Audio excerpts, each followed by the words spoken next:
الرحمن الرحيم الحمد لله رب العالمين الرحمن الرحيم مالك يوم الدين إياك نعبد وإياك نستعين اهدنا الصراط المستقيم صراط الذين أنعمت عليهم غير المغضوب عليهم ولا الضالين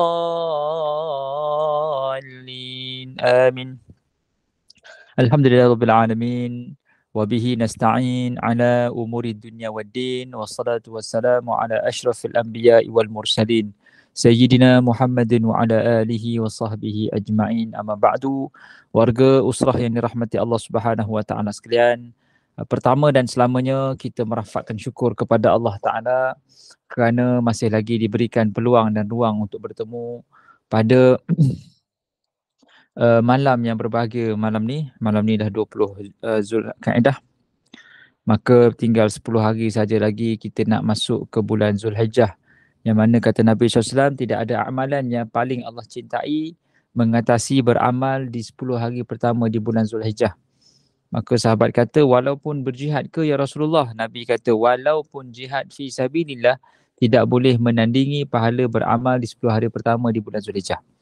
Jadi kalau kita berkesempatan bertemu dengan 10 hari pertama bulan Zulhijjah, maka kita berkesempatan untuk beramal yang dapat reward lebih baik daripada berjihad fi sabilillah. Selawat dan salam ke atas junjungan Nabi kita Nabi Muhammad sallallahu alaihi wasallam. Allahumma salli ala sayyidina Muhammad wa ala alihi wa sahbihi wa baraka wa sallam.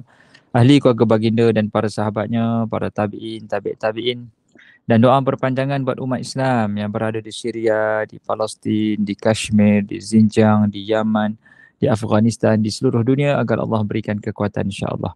Dan kita juga bermohon kepada Allah Subhanahu Wa Taala agar kita semua diberikan kekuatan olehnya untuk beramal, untuk terus kekal momentum. Dan antara ibadah yang boleh kita sama-sama raikan dan kita laksanakan menjelang 10 bulan Zulhijjah adalah ibadah korban. Pastikan kita semua meraihkan peluang itu, kerana peluang itu tidak akan datang ataupun kita tak akan bertemu dengan situasi itu melainkan Allah izinkan kita bertemu. Dan pastikan kita raihkan ia dengan ibadah. Ya, tak semua orang dapat Ramadan. Jadi ada yang dapat, tak semua pula yang puasa. Tak ramai pula yang bersungguh mencarinya. Jadi sama juga dengan Zulhijjah. Ada orang yang soleh meninggal. Yang di Shah Alam tu Ustaz Abdullah Azam. Junior Jordan saya. Muda meninggal kerana sakit misteri katanya. Sakit yang blood dia punya salur darah tak cantum. Jadi meninggal muda, umur 31. Dekat Masjid Muaz bin Jabal Setiawangsa. Ustaz Muazzin umur 58. Maknanya muda pun mati, tua pun mati, sihat pun mati, sakit pun mati. Jadi mereka yang baik dah tak ada dah untuk menempuh bulan Zulhijjah. Jadi kita ada peluang, walaupun kita mungkin kurang ilmunya, kurang amalnya, tapi Allah izinkan lagi bertemu dengan bulan Zulhijjah. Maka raikan peluang yang Allah berikan ini dengan ibadah korban. Baik, kita sambung perbahasan kitab Al-Hikam pada muka surat 3 dalam terjemahan ni. Siapa ada kitab ni boleh buka kitab ni lah. Ini kitab Al-Hikam. Tadi kitab Al-Hikam. Ataupun boleh tengok paparan yang telah dikongsikan. Kita masih lagi bicara berkenaan dengan ilmu tasawuf ataupun ilmu tasawuf lah. Kita bicarakan hari tu ada 4. Yang pertama, tasawuf itu ada artinya mengenal Allah, sehingga antara kamu dengan Allah tidak ada perantara, hubungan dengan Allah tanpa perantara. Yang kedua, melakukan semua akhlak yang baik menurut sunnah Rasulullah SAW dan meninggalkan semua akhlak yang rendah, mazmumah. C, melepaskan hawa nafsu menurut sekehendak Allah. Makna kata kita semua ni ada nafsu. Dan dalam Islam tidak salah untuk kita menunaikan hak badan ataupun menunaikan hak nafsu, tetapi tunaikan pada seadanya, begitu. D, merasa tidak memiliki apa pun juga tidak memiliki oleh sesiapa pun kecuali Allah. Makna kata bila kita faham ilmu tasawuf, maka ilmu tasawuf dari ilmu akidah menurut pandangan tasawuf adalah kita dapat merasakan kita ini adalah milik Allah Subhanahu Wa Taala. Jadi kalau kita tahu kita ni ada empunya, ada tuan, maka kita punya aktiviti, kita punya tindakan, kita punya pergerakan semua tertakluk kepada keredaan tuannya. Jadi setiap kita ni tertakluk kepada keredaan Allah Subhanahu Wa Taala. Untunglah kalau mereka yang sentiasa berusaha untuk menjadikan setiap hela nafasnya itu mencari keredaan Allah. Orang yang warak, secara umumnya orang yang warak, dia ada orang yang ikut syarak, ada yang orang warak. Orang yang syarak ni ataupun orang yang ikut syariat dipanggil syarak, ialah mereka yang ikut halal dan haram. Mana halal ikut, mana haram tinggal. Tetapi orang warak, dia bukan cerita halal haram, dia cerita sunat ke makruh. Adakah benda tu sunat, maka dia buat. Kalau benda makruh, dia tak buat. Termasuklah meninggalkan benda lara yang berlebih-lebihan. Ini martabat orang warak. Dia tahu dia milik Allah, jadi dia tak buat benda-benda yang tidak mendatangkan hasil dia dengan Allah Ta'ala. Jadi makna kata bila kita faham ilmu akidah menurut sudut tasawuf, kita akan pastikan setiap benda, setiap saat yang kita lakukan itu menyumbang kepada dekatnya kita pada Allah. Itu orang warak berpandangan begitu. Makna kata kalau dia bercakap, dia cakap pada kadar yang limited sahaja. Dia makan, boleh makan banyak, harus makan banyak, tapi dia makan sikit je. Sebab dia tak nak biarkan tenaga yang banyak lalu tidak digunakan untuk taat. Jadi makan sikit, jadi bila ada tenaga pun sikit je. Jadi bila lapar balik pun makan. Itu orang warak. Kita selalunya makan sebelum lapar dah makan dah. Dah kenyang ni, makan lagi. Kenyang ke ni, makan lagi. Itu beza kita dengan orang warak lah. Kita mungkin orang syarak, ikut syariat. Selagi halal kita ambil walaupun berlebih-lebihan. Tapi orang warak tak, dia ambil mesti ada nilai mendekatkan dia kepada Allah Subhanahu Wa Taala. Adapun acaranya iaitu mengenal asma Allah dengan penuh keyakinan sehingga menyedari sifat-sifat dan af'al Allah dalam alam semesta ini. Makna kata bila kita belajar ilmu akidah daripada sudut yang benar menurut pandangan tasawuf, kita kenal nama-nama Allah serta sifat-sifat Allah dan af'al Allah. Kenal nama, kenal sifat, kenal af'al. Nama Allah ada berapa? 99. Allah ya man huwallahu alladhi la sampai habis. Kemudian kita kenal dengan yakin sifat-sifat Allah Ta'ala, sifat zat 20, sifat 20 tu. Allah wujud, kidam, baqa, mukhalafatuhu lil hawadi, itu semua wajib tahu sifat 20 tu. Dan apabila tahu sifat 20, kita kena faham juga sifat perbuatan. Af'al di sini perbuatan. Boleh tulis dalam in bracket, af'al artinya perbuatan. Makna kata dalam sifat zat Allah, sifat-sifat Allah ni, sifat zatnya, tidak boleh ada berlawanan. Tetapi pada sifat perbuatan Allah Ta'ala boleh ada berlawanan. Itu bab akidah, kita kena faham. Apa maksudnya? Maksudnya macam ni, Allah Ta'ala maha melihat. Lawan kepada maha melihat, melawan kepada melihat adalah buta. Jadi mustahil Allah bersifat buta pada sifat zat. Sifat zat Allah Ta'ala bercakap, kalam. Lawan kalam adalah bisu. Mustahil Allah bersifat bisu. Ini kita belajar sifat 20 sebagai contoh. Dia adalah asas macam mana kita nak berhujah kepada bukan Islam ataupun kita nak kuatkan keyakinan kita terhadap Allah, maka kita belajar sifat 20. Kalau kita kenal, beza kenal dengan tahu kan. Orang tahu lain, orang kenal lain. Oh, saya kenal tu polis tu. Oh, saya tahu polis tu. Kan lain tu. Saya tahu tu polis. Saya kenal polis tu. Kan lain. Bunyi kenal tu maksudnya dia ada personal relationship lah. Maksudnya in depth, sangat dekat. Saya tahu polis tu. Awak tahu? Awak tak kenal ke polis tu? Siapa dia? Itu bapak mentua awak lah. Astaghfirullahaladzim, bapak mentua aku. Dia tahu dengan kenal beza. Jadi bila kita kenal Allah Ta'ala, kita kenal mesti membawa arti apa? Tahu, kenal asma Allah, nama-nama Allah, kenal sifat-sifat zat Allah, kenal dengan perbuatan Allah. Jadi sifat zat, dia tak boleh ada lawan. Melihat tak boleh ada buta. Bercakap tak boleh bisu. Berkehendak tak boleh tidak berkehendak. Jadi sifat zat Allah Ta'ala ni tak boleh ada berlawanan. Tetapi sifat perbuatan Allah Ta'ala boleh ada berlawanan. Contohnya, Allah memberi manfaat, an-nafi'.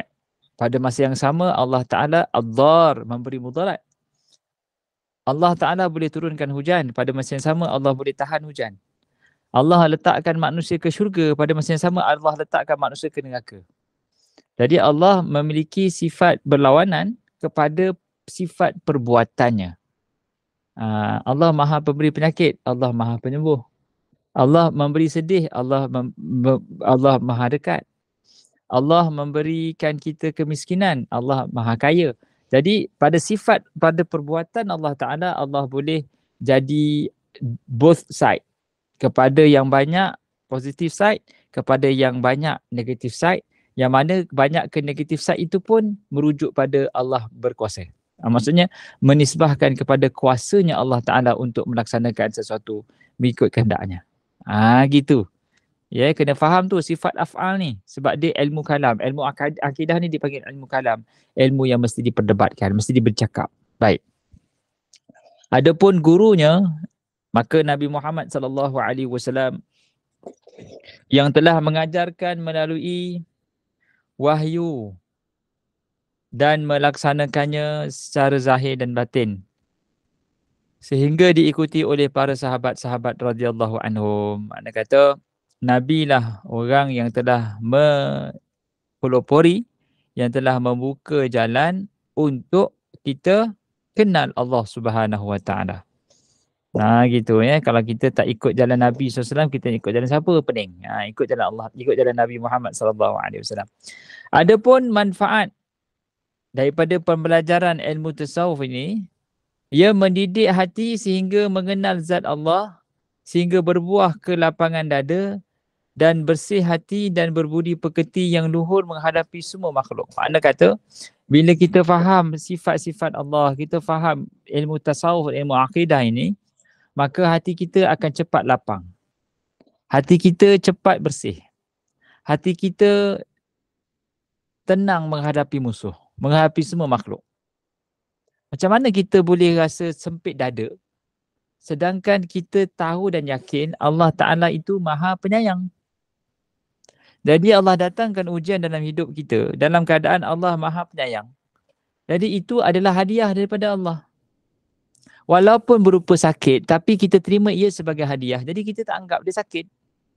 Kita anggap dia sebagai satu yang adventurous. Gitulah. Macam tu lah anak kita dengan kita main boxing. Kalau tengah tak main, kita tinju muka dia, marah tak? Mesti ada marah. Apa ni ayah tunjuk muka saya? Tak pasal-pasal. Tapi bila tengah bermain, kita tinju muka dia, dia menangis ke dia gelak? Ayah aduh sakit ayah. Dia akan nampak bergurau. Nampak tak situasi dia? Jadi hubungan kita dengan Allah Subhanahu Wa Taala akan jadi yakin bila kita tahu Allah sedang bercakap dengan kita dengan bahasa sakit. Allah sakitkan kita bukan Allah tak sayang. Tapi Allah nak bercakap dengan kita supaya kita bercakap dengan Allah Ta'ala yang Allah ni Maha Penyembuh. Jadi cakap dengan Allah. Cara Allah bercakap dengan kita tuan-tuan perempuan, dia bagi ujian. Kalau manusia sayang ke sesama manusia, dia bagi hadiah. Tapi Tuhan cakap dengan manusia dengan bahasa ujian. Itu yang kita kena faham. Itu yang gagal orang faham. Dia expect bila Allah sayang, Allah bagi macam-macam dalam hidupnya. Tidak. Kalau Allah tanda sayang itu Allah bagi segala-galanya, nescaya orang-orang yang tidak beriman itulah orang yang paling Allah sayang kerana Allah bagi macam-macam. Tetapi kalau orang yang tidak beriman itu Allah bagi macam-macam, maka orang yang beriman, Allah takkan bagi macam-macam sebab Allah nak uji kita dengan sabar. Ya, itu kena faham tu.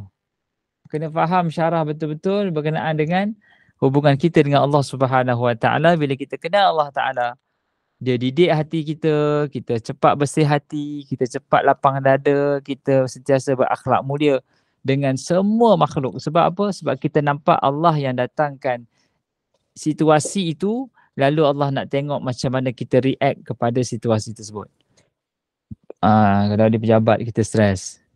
Allah datangkan bos yang stres tu, dan kita lagi. Kita cool je. Gitu. Tapi cool jangan sampai tak siap kerja pula. Kau tak siap kerja? Saya cool bah, relax bah. Kau relax jangan relax sangat. Aku nak kena present kat board of director ni. Ada staff yang dia over relax pula. Sampai tak buat kerja. Kau ni kerja tak siap tapi relax nampak. Relax bah. Nanti lagi pukul 5 petang, dia pukul 5 baru buat. Pukul apa kau nak balik? Kata. Tak apalah bah, malam kan saya balik. Malam. Lepas tu bila kau nak datang balik? Pagi esok. Bila masa kau nak spend masa dengan anak bini pula? Kadang-kadang kat pejabat, kadang-kadang kita tanya macam tu lah. Petang lepas asar baru nak buat kerja. Dan nak balik baru nak buat kerja. Bos dah tak ada. Baik, sama-sama. Abul Hasan Asyazili berkata, perkataan kami terdiri di atas 5. Takwa pada Allah zahir dan batin, dalam peribadi sendiri atau di atas muka umum. Maksudnya perjalanan kita terdiri daripada 5 lah. Takwa kepada Allah secara zahir dan batin, dalam peribadi sendiri atau di muka umum. Makna kata konsisten. Kita beriman pada Allah, takwa kita pada Allah ni ada konsistensi. Seorang-seorang pun konsisten, depan orang pun konsisten. Kadang-kadang kita lebih baik depan orang. Kan depan orang tu confirm lah baik pasal pak mertua tengok. Pak mertua pula buat spot check rumah menantu. Tiba-tiba pak mertua ketuk pintu. Assalamualaikum, Assalamualaikum. Kita pun suruh bini bentang sejadah, kita pun sembahyang. Allahu Akbar. Bini pun buka pintu. Ayah, bagus saya datang. Tu suami tengah sembahyang. Bagus suami kamu ni. Tak sia-sia ayah terima dia sebagai menantu. Sekali bapak dia tengok. Astaghfirullahalazim. Anak tanya, kenapa ya? Suami kamu ni betul sembahyang ni. Tomak ninah sempurna. Tapi satu je ayah heran. Kenapa ya? Dia punya kiblat terbalik ni. Makna kata buat baik betul tapi kiblat terbalik dah. Maka yang suami ni jadi gabrah lah. Dia pun bagi salam. Assalamualaikum warahmatullahi wabarakatuh. Ya, itu saya buat tanpa wuduk ya. Tu yang khusyuk tu. Kalau lepas ni saya menghadap kiblat lagi khusyuk saya buat ya. Makna kata nak ngelakkan dakwaan ayah dia. Kau ni sembahyang terbalik kiblat ni. Baik, sambung. Jadi takwa kita sepatutnya konsisten. Depan orang, belakang orang sepatutnya konsisten. Baik, nombor 2. Ikut sunnatul Rasul dalam semua kata dan perbuatan. Makna kata menjadi orang yang kenal Allah Ta'ala, maka dia akan ikut sunnah Rasulullah SAW dalam semua kata dan perbuatan. Ikut Nabi sekira boleh dianggap sebagai memaksimumkan kadar ketaatan. Ya? Memaksimumkan kadar ketaatan ikut Rasulullah SAW. Sebab ada benda yang Nabi buat yang kita tak perlu buat. Ada benda yang Nabi suruh kita buat tapi Nabi tak buat. Saya tanya, apa benda yang Nabi buat yang kita tak boleh buat? Siapa boleh jawab? Benda yang Nabi buat kita tak boleh buat. Jawapan dia jangan risau. Selalunya kalau saya tanya, saya yang jawab. Jangan risau. Jawapan dia adalah poligami yang lebih daripada 4. Nabi SAW kahwin lebih 10 dalam satu masa. Kita satu pun dah tak nampak tiang masjid dah.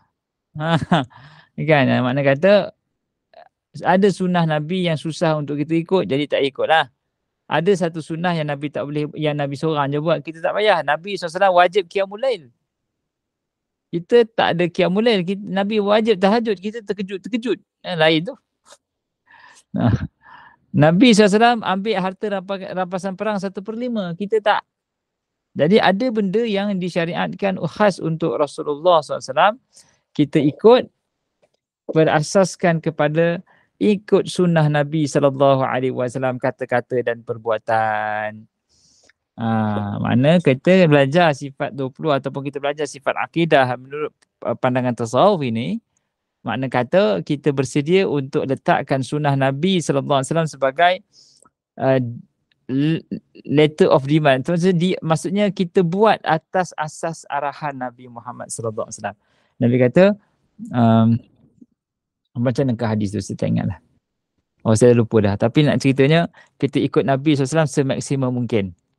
Ya, man yuridillahu bihi khaira, siapa-siapa yang Allah nakkan kebaikan pada seseorang itu, Allah mudahkan dia faham dan amal agama gitu. Baik, nombor 3.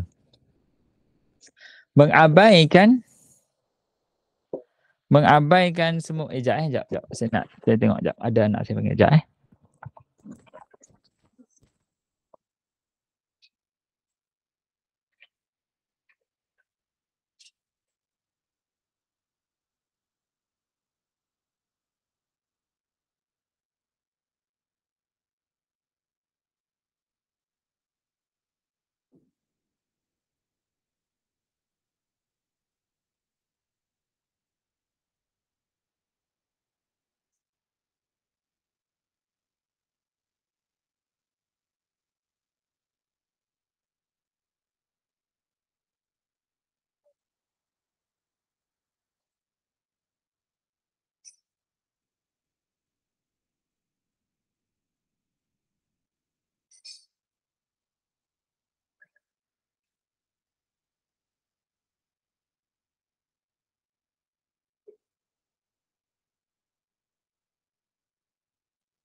Okay.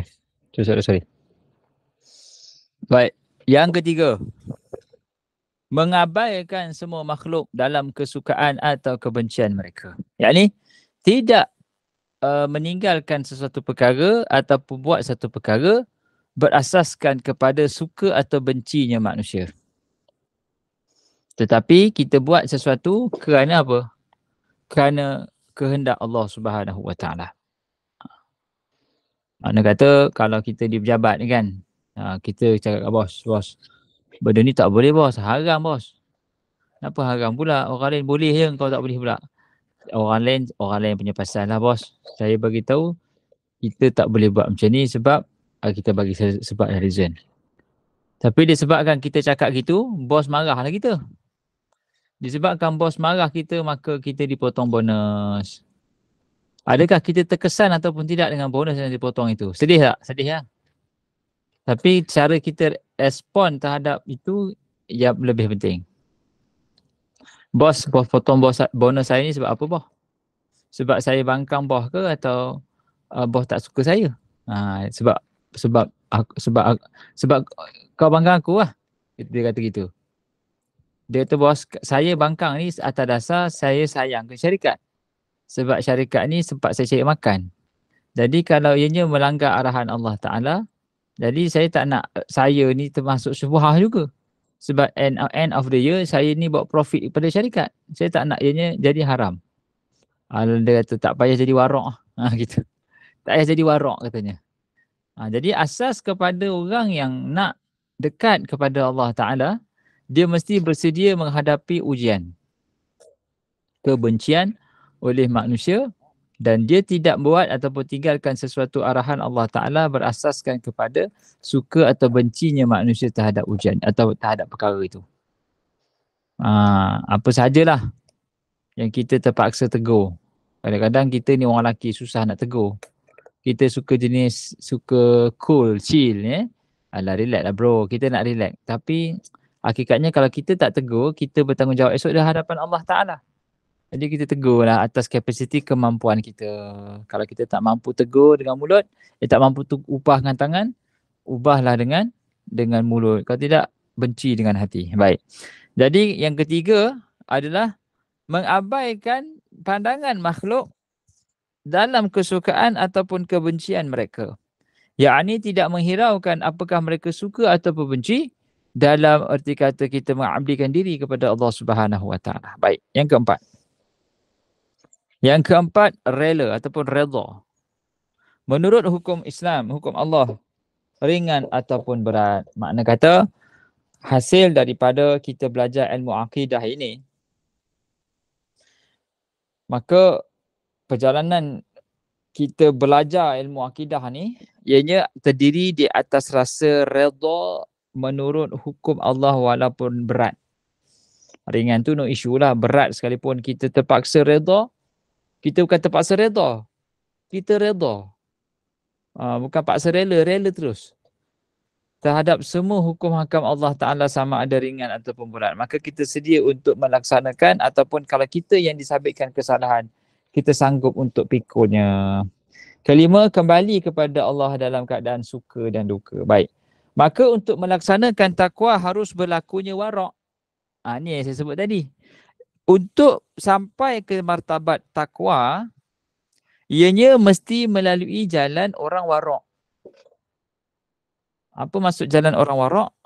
Menjauhi semua makruh, syubhah dan haram dan istiqamah dalam mentaati semua perintah, yakni tetap tabah tidak berubah. Itu warak. Orang warak ni dia bukan jalan duduk sampai teranggut tiang, bukan. Warak ni dia buat bekerja bersungguh-sungguh. Orang warak ni dia buat kerja, orang warak ni dia di antara benda sunat dan benda makruh, dia ambil benda sunat.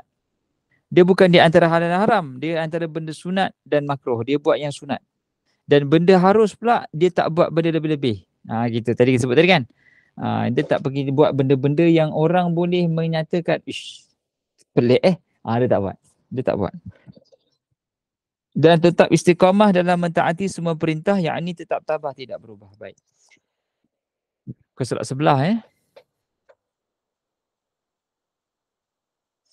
Baik. Dan untuk melaksanakan sunnah Rasulullah harus selalu berwaspada dan melakukan budi pekerti yang baik, yang luhur. Makna kata dalam konteks kita nak faham sunnah Nabi SAW, kita kena sentiasa berwaspada dengan ancaman dan kita kena siap siaga dengan arahan Rasulullah SAW untuk kita laksanakan. Makna kata bila sampai tuntutan tu sampai ke telinga kita, kita dah memiliki tanggungjawab mukallaf yang lebih tinggi. Dulu mungkin kita tak tahu. Contohnya dia muallaf masuk Islam, jadi dia tak tahu arak tu haram. Jadi dia minum arak sampailah satu ketika dia tahu, dia baca arak tu haram dan sunnah Nabi kata tak boleh minum contohnya. Maka dia kena ambil immediate action lah. Immediate action untuk pastikan arahan daripada Allah itu dilaksanakan. Macam itulah. Dan untuk melaksanakan tidak hirau kepada makhluk dengan sabar dan tawakal, berserah diri kepada Allah Ta'ala. Makna kata apabila seseorang itu faham hakikat sebenar akidah menurut pandangan tasawuf, dia redha dan reda pada Allah Ta'ala, menerima segala-galanya dan qanaah dan tidak rakus dalam tidak rakus. Begitu. Tadi tu, dan untuk melaksanakan tidak hirau pada makhluk dan untuk melaksanakan juga redha, dia terima qanaah. Qanaah ni berpada-pada. Dan untuk melaksanakan kembali kepada Allah dalam suka duka dengan bersyukur. Dalam suka dan berlindung kepada Allah dalam duka. Dan semua ini berpokok pada 5. Yang pertama, semangat yang tinggi. Yang kedua, berhati-hati dari yang haram dan menjaga kehormatan. Yang ketiga, baik dalam berkhidmat sebagai hamba. Yang keempat, melaksanakan kewajipan. Yang kelima, menghargai, menjunjung nikmat. Makna kata, untuk seseorang itu boleh melaksanakan 5 perkara di atas. Takwa, ikut sunnah Nabi, untuk memiliki kekuatan untuk mengabaikan pandangan makhluk, kekuatan untuk redha pada hukum hakam Allah, kekuatan untuk kembali kepada Allah, kata pengarang kitab. Semua ini ada berpokok pada 5. Yang pertama, semangat kena tinggi. Maknanya kita kena jadi orang yang bersemangat tinggi, barulah things happen. For things to happen, you have to be strong. Macam itulah. Maknanya kita kena jadi orang yang kuat dulu sebelum benda tu jadi. Selalunya kejayaan tu kita dah imagine kejayaan tu diminda baru kita dapat gitu. Yang kedua, berhati-hati dari yang haram dan menjaga kehormatan. Makna kata kalau kita nak jadi orang yang dekat dengan Allah Ta'ala, kita nak jadi orang yang ada dipanggil nilai yang berbeza di sisi Allah Ta'ala, kita kena jaga makan minum daripada sumber yang haram. Pada masa yang sama jaga kehormatan kita daripada perkara-perkara yang tidak baik lah. Itu cara dia. Dia memberi kesan kepada hati, jaga kehormatan diri. Kehormatan diri ni boleh kita anggap seperti bukan kehormatan tu maruah diri dia tidak. Maksudnya dia berada pada situasi yang menyebabkan dia dipandang hina. Contohnya dia pergi resort. Resort ni dia punya bar tu ada arak. Dia tak minum arak. Tapi dia minum cawan dekat kedai yang ada jual arak. Jadi dia tak jaga kehormatan diri dia. Gitu.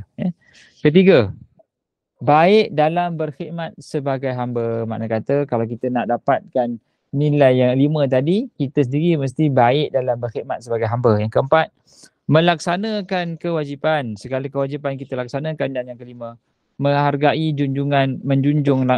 menghargai nikmat ataupun menjunjung tinggi segala nikmat yang Allah berikan.